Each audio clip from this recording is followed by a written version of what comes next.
अरे यार सौदा बनाई के हो ओढ़नी बुड़ाई के सखिया सले हर संग जाल मुस्काई के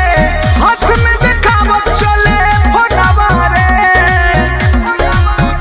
हाँ बथुआ के साग खोटे सोनवा रे बथुआ के साग खोटे सोनवा रे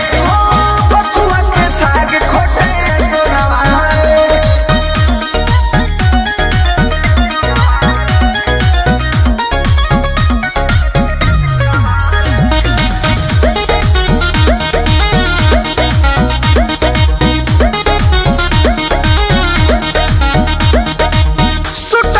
बहाना के बांधे पेट में कचरे ले ढेर गेहूं सरसों के खेत में एकरा ओकरा बारे में बतियावल करेले कतन लई कन के मंदी भरा मावल करेले नजरी से मारेले उतो नवारे हाँ बथुआ के साग खोटे सोनवा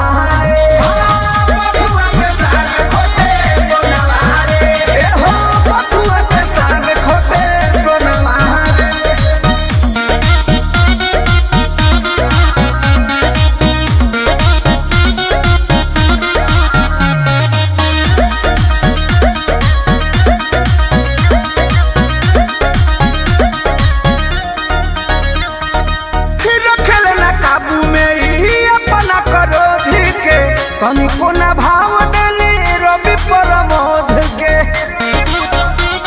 ए चौहानी दहिया ठट चले ले गरियावल करले केहू बोलेला तनिको तो झड़ियावल करले कन्हवा से मिले जाले कोनवा रे हाँ बथुआ के साग खोटे सोनवा रे बथुआ के साग खोटे सोनवा